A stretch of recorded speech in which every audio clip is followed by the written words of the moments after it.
For over a decade, I have campaigned for the abolition of the TV licence.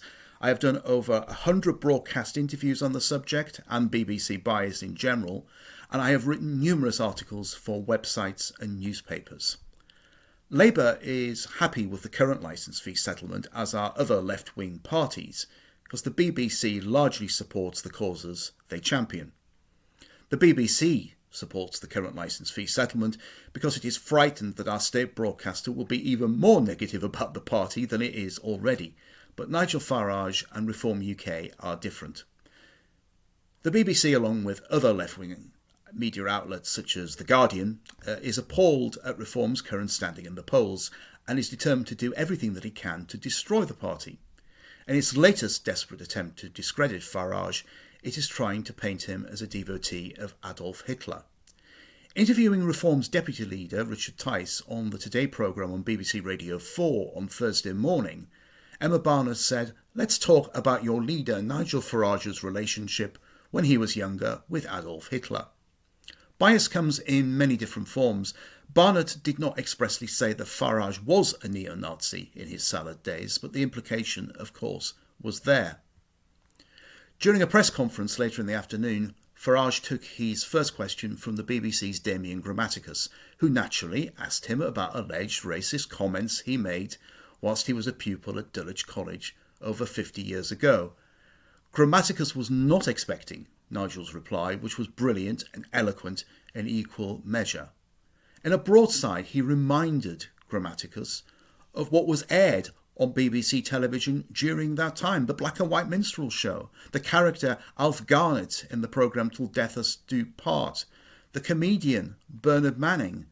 And he said, "You're asking me to apologise for any comments that I may have made as a teenager almost 50 years ago during that time. I will not do that. The BBC needs to apologise for what it aired 50 years ago. It was utterly brilliant, and you should watch it."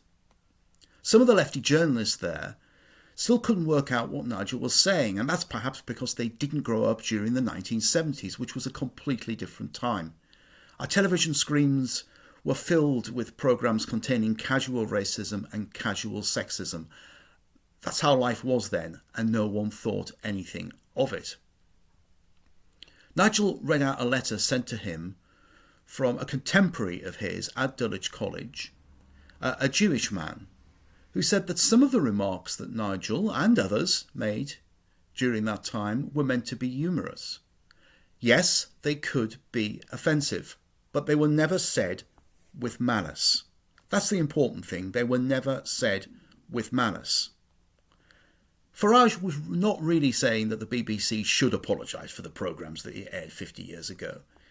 He was saying that it was hypocritical for the BBC to attempt to hold him to account for things that he said, allegedly said, that when he was a teenager, without holding itself to the same standards and acknowledging that it was a completely different time. The so-called legacy media no longer has the same influence and power that it once had. Amen to that. Politicians can circumvent the BBC, ITV, Channel 4, Sky News. They can broadcast on their own social media channels and reach voters any time of day or night. I am not decrying the value of journalism, far from it, but I think that the late Peter Sissons was correct when he rightly observed, increasingly reporters are being invited by presenters to give their opinion. Far too much opinion is creeping into news reporting, with payoff lines to steer the viewer into what to think. Let them make up their own minds on the facts. Absolutely correct. BBC viewers, what's left of them, are being fed a diet of biased left-wing opinions, not the news. It is hardly surprising, therefore, that those of us whose politics are right of centre stopped watching and listening to the BBC years ago. Likewise, it is hardly surprising that more people are deciding to stop watching live television and are cancelling their TV licences. Paying a teletax to fund the BBC for the right to watch live television, irrespective of whether or not you watch BBC output, is an analogue funding model in a digital world. Technology has moved on in the last 100 years, And frankly, so have we. It's time to axe the TV tax.